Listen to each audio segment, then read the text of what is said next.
I'd like to dedicate the introduction of this video to Fabrizio Romano and all the idiot Liverpool, not all the Liverpool fans, all the idiot Liverpool fans that believed Fabrizio Romano when he said that Newcastle would not be able to sign any potential young talents going forwards because of the whole Isak saga and how we've handled the Isak saga. So let's all say it together. After Bayern chased him all summer, welcome to Newcastle, Woltemade. Right, so we've got a lot to get through. We've got the Champions League game, we've got the Leeds game this weekend, we've got obviously Woltemade signing, and then there'll be a giveaway at the end as well. So just, yeah, that's everything that's coming up in this video. So quickly before we get into all them topics, if you haven't already, please hit subscribe. We're absolutely blasting past the 5k mark now, and the next milestone will be 10k. I'm going to do something special for when I hit 10k. I'm not quite sure what that is yet, so if anyone has any suggestions, let me know in the comments. And if anyone wants to support the channel even more, if you really like the content on this channel, you want a little badge next to your name that says that you're a massive supporter of the channel, badge that's going to get sort of gradually cooler over time to show that you're a proper OG supporter of the channel. Then obviously there's the memberships down below which you can sign up to. I will be bringing a lot more to the memberships over time, hopefully eventually adding things like live streams, watch alongs, all that kind of stuff, and I've explained a bit more about that in the members only video that I did last week. But yeah, all the subscribers, all the members, I'm massively appreciative of every single one of you. But with that said, let's get on with the things that we're going to talk about. So Champions League draw. Now my first takeaway from the Champions League draw is it's a much easier fixture list than last time. Like obviously the Barcelona and the PSG fixtures are equally as hard, but then if we look at the rest, and no disrespect to any of these teams, like there is no easy game in the Champions League, but Benfica is easier than PSG, Milan or Dortmund. Bayer Leverkusen is easier than PSG, Milan or Dortmund. PSV is easier than PSG, Milan or Dortmund. Marseille is easy, you get the point. All of the fixtures other than PSG and Barcelona are easier than last time we were in the Champions League. Like of all the fixtures there, the only one that I'd really kind of like almost rule us out of winning is PSG away. Obviously I know last time we played PSG away we were absolutely robbed, but PSG have improved a lot since then. But like then obviously looking at in theory the next hardest game after that, which is Barcelona, I just think if we put on a performance like we did against Liverpool on Monday but actually have a striker and don't get a red card, then a performance like that is capable of literally beating anyone in world football, I think. And you can guarantee we will bring that same level of atmosphere for that Barcelona game. So I don't know how many points you generally need with the new format to qualify past the sort of league stages. If anyone does know that, let me know in the comments. But looking at how many of them games are winnable games, I think I'm happy to put my money where my mouth is and back that Newcastle are going to get to the knockout stages this year. And before we move on to the Leeds game, quickly back on the first point I made about how intense the fixtures were last time and how intense they are this time. Like I think that's absolutely massive for the whole of our season going forwards. Because when we look back at last time, obviously we had the injury crisis, but I think that injury crisis was largely down to how unlucky we were with the fixture schedule. Like not only did we have a hard start to the actual league season, I think the first 3 games were like Villa, Liverpool and Man City or something. But then we had a cup run as well, which was like, I think Chelsea, Man City, Man United maybe. And then to have the group of death that we had in the Champions League, where you've basically just got 6 extra fixtures that are all absolutely 110% intensity is needed in them fixtures. Like to just have back-to-back hard game after hard game after hard game twice a week. Like obviously we didn't really have the best squad depth and we all know that, but then back-to-back intense fixtures, having to go out twice a week, giving 110% in these really hard fixtures, like that just chipped away at our sort of crap squad depth very quickly. Like obviously I'm not kind of making any excuses, like you get into the Champions League, you want the hard fixtures, but I'm just saying that like if we had have got potentially a little bit luckier with the fixtures, we might not have had our poor squad depth highlighted as hard as it was. But that didn't really matter too much now because obviously that's in the past, but the relevance of it is looking at how it sort of played out last time and then looking at how things are now. Like we have sort of much more of like a manageable intensity of the fixture in that like obviously every Champions League game you're going to have to go out and give it your all,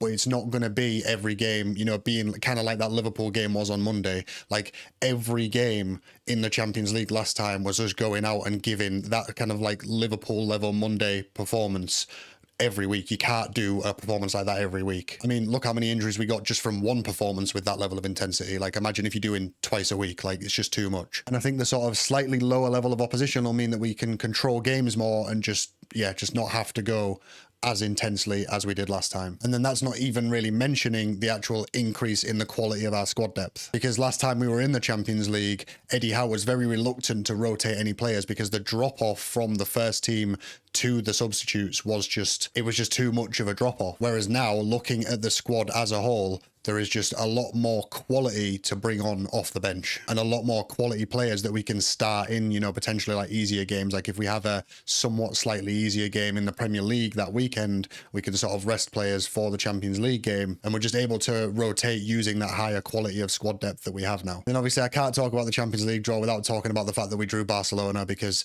just the history behind that fixture. It would be rude of me not to put a tenner on Tino to score. But yeah, to have that at St James's Park, like I'm genuinely buzzing for that. I think that one might genuinely be like, you know, like the PSG of last time. The atmosphere of that is going to be absolutely mental. But anyway, let's not get too ahead of ourselves, because that game doesn't even have a date yet. And what game does have a date is the Leeds game, which is tomorrow, or maybe even today by the time you're watching this. So I'm going to quickly whiz through my thoughts on the Leeds game, because I think the main things that I'm kind of really thinking about for this one are just like injuries, not only for us, but also for Leeds. Or sorry, should I say injuries and suspensions, because obviously one of the biggest misses is going to be that Gordon is missing for 3 games. So obviously he's missing for this game. Although having said that, I say biggest misses, Gordon hasn't scored in either of the games that he's played, and Asula's played about 10 minutes and scored. So I'm going to say Asula's probably going to start, and maybe it won't be that bad. I think a lot of fans lost faith in Asula over preseason because he, you know, he had his chance over preseason. Everyone had wanted him to get his chance. He had his chance and he didn't particularly light the world up. But you also have to remember that we were just really bad in preseason. We didn't play anything like what we've been playing like the past couple of weeks, because the whole way through preseason, there was just loads of squad rotation. Like we had like half a defense in some games, half a midfield in other games. You know, like we were trying out youngsters and stuff. Like preseason was as a preseason is meant to be. It was just kind of like practicing things, getting minutes in the legs, you getting everyone up to fitness, match sharpness. Like it wasn't really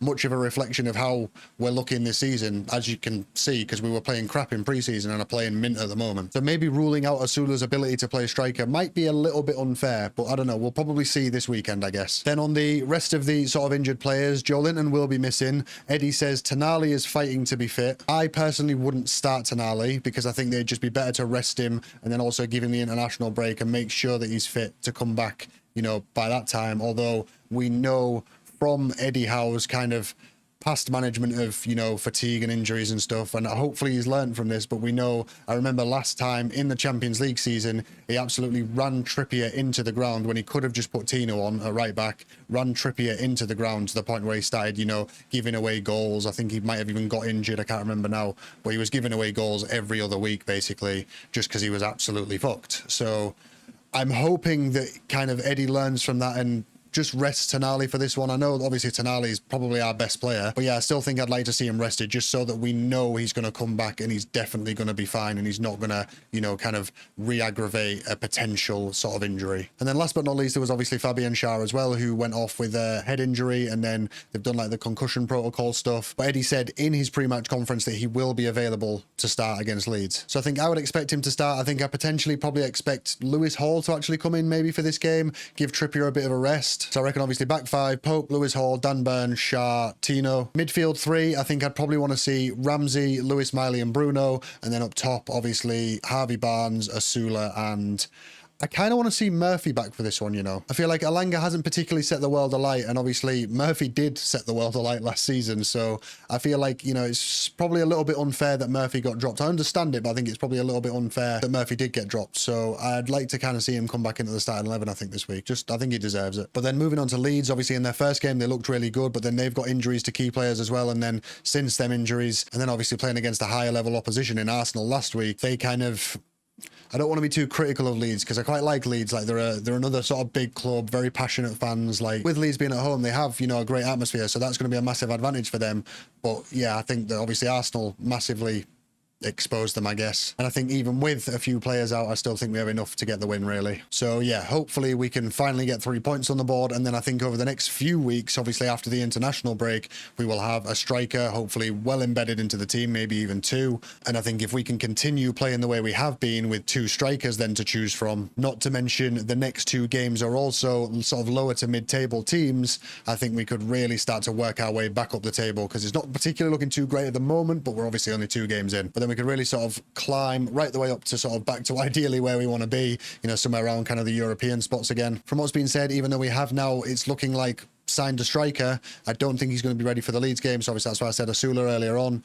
But yeah, I'm looking quite optimistic for the Leeds game. Just I really hope Sean Longstaff doesn't score. But on the topic of us signing a striker, let's just have a look at that striker. So over the past sort of like 12 hours since this kind of broke out of nowhere, I've watched enough clips to confidently say that his name is Woltemade. That is how you pronounce his name. It is Woltemade. And I'm not going to sit here and pretend that I knew tons about him before sort of 12 hours ago. I had heard his name because we had been linked with him at one point earlier in the window, but it was like very briefly, and then it just kind of all disappeared again. I think there was literally like an article or two that came out one day and then it just disappeared again and we heard nothing about it. But what I will say is in the last 12 hours, I've seen a lot of stats, a lot of videos, and I have come to the conclusion that I am very, very excited about this signing, because I genuinely think from everything that I've seen, this is a player that could be better than Isak. Maybe not better than Isak right now, but I am almost certain he is better than Isak was when we first signed Isak. Like if we look at just numbers alone, and that's obviously not a great reflection, but if we look at just numbers alone, he scored more goals than Isak had scored when we signed Isak. But then if you look at like other statistics and like the eye test, he looks better than Isak did when we signed Isak as well. Like look at this attribute comparison thing someone posted on Reddit. If you look closely there at all the attributes that Woltemade is better at, they're essentially all the ones that reflect largely on him and not the team that surrounds him. Like as a percentage, and I've got it on the screen here, so I'm just going to go through them. We've got goal creating actions he's better at, shot creating actions he's better at, touches in the attacking third better, progressive passes better, passes into the penalty area better. The only one that he's slightly lower on that reflects on him as a player is carries into penalty area. He is significantly better, as you would obviously expect at 6'6", but significantly better at percentage of aerials won. He's obviously lower on total shots, but you can make a strong argument to say that that's just because he's in a worse team. He's quite significantly higher on shots on target as a percentage, and he has a higher goals to shot conversion rate. Then obviously coming back round, he's lower on non-penalty XG per shot, but then again, I think you can make a great argument to say that that comes down to the team that you're playing in. And then again, he's lower on non-penalty XG and ever so slightly lower on non-penalty goals, but again, comes down, I think, largely to the team that you're playing in. But then even if you want to argue against all that, even if you really don't buy all the stats and stuff, you really, you know, you don't like numbers and stats and whatever, you can then also just read what Stuttgart fans say about him. I mean, I'm going to put this Reddit post as a link in the description and you can read, because it's a very long comment from a Stuttgart fan. It's the top comment on the Reddit post, but it's a very long comment, but it essentially just says that this kid is incredible. It also actually says in the comment that he thinks he's better than Ekitike and that he could go on to be potentially one of the best strikers in the world. And like the way it reads, it's not just some fan who's just getting mega excited about a player or something like that. Like he kind of goes through all of his attributes, all of his details, and like it's a very good, quite insightful write-up on Woltemade. So I'll leave this Reddit post in the description if you want to go check that out. Go have a read. And then obviously speaking of what other fans have saying about him, I've seen Stuttgart fans comparing him to Berbatov, which for a player of his size is incredible if he is anything like Berbatov, because Berbatov is one of the most technically gifted strikers the Premier League's ever seen. So if he has the technical ability that Berbatov had, that is incredible. And then obviously if you go on to Bayern Munich's Reddit, they are absolutely fuming about the fact that they've missed out on him. You know, they're calling us like a dirty oil money club and all that kind of stuff. And I can categorically tell you, if he was shit, they wouldn't be bothered. So the fact that they are this bitter about having missed out on him, I think that bodes well for how good this kid is. And then obviously, like on top of all that, you can see the actual attributes in him as well. Like obviously he's 6'6", so he's a massive presence. Obviously, as I've mentioned, he's got great technical ability, ball control. He's got apparently really good vision, really good dribbler. He is actually quite versatile. He can play in a number 10 role. He plays on the wings as well. He's got great shooting ability. Like there are a lot of really good raw materials for Eddie to mold into something absolutely incredible. Like there's just a lot of great reasons to be excited about. And then there's one thing that I always look for in like a world-class player, and it's probably potentially wrong of me to look for this, but there's one thing that I always look for in a world-class player, like a world-class attacker, or like someone who I think is going to become world-class. And it's, if you're watching their like highlight reel, it's the variety of their finishing. And there's one finish that I always look for in someone who I think, are they going to make it to the world-class level?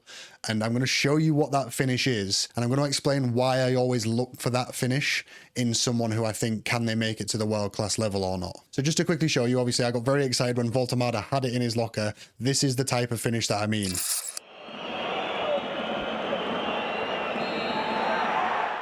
Obviously, there's going to be a few people watching that aren't going to like that because there's going to be a few fans that are a bit more like Brexit football who just want to see someone absolutely hoof it into the back of the net. And don't get me wrong, I'm all for that as well. But the reason I like that kind of finish is because it's a very actually quite technically hard finish to do. I'm not saying that anyone that's ever done this kind of like almost Panenka-y style chip on a keeper is a world-class player. But what I'm saying is that when I see someone have that in their locker, it does get me quite excited. Like I remember Isak did it in one of the first games for Newcastle. I can't remember who it was against. If anyone does know, let me know. I think it was against someone who was quite low down the table at the time. I think it might have been West Ham. If anyone does know, let me know in the comments. I think it was against West Ham. Obviously, it didn't work when Isak tried to do it, but generally what happens when a striker is one-on-one with a keeper is the keeper will sort of get down low to make themselves as wide as they can to sort of close down the angles, so that then the only way really that you can score is to go over the top of the keeper. But the problem is that type of finish is actually quite a hard technique to do when you're running under pressure from defenders, sprinting at a keeper. To get the perfect precision on a finish like that is quite hard to do. It takes a lot of confidence and a lot of balls to be able to do it, and just quite good technical ability. That's why, you know, when you watch like, you know, someone like Messi or something like that, you watch his highlight reel, he's got quite a few of them in there. But then you watch the highlight reel of someone who isn't, you know, considered as like world class.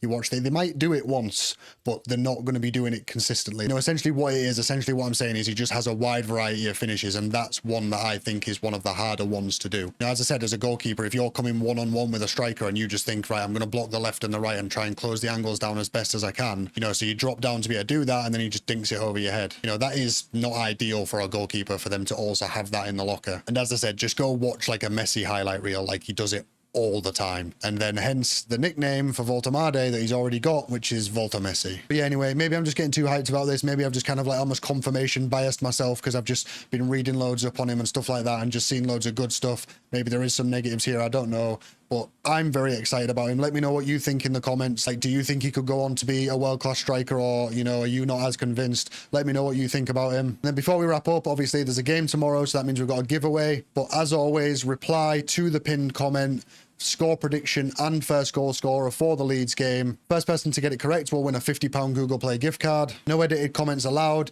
You have to comment before kickoff as well, because someone tried after kickoff the other week. Anyway, all that stuff's in the description anyway. All the rules and stuff, all in the description. So thank you for watching. I hope you've enjoyed the video, and I'll see you on the next one.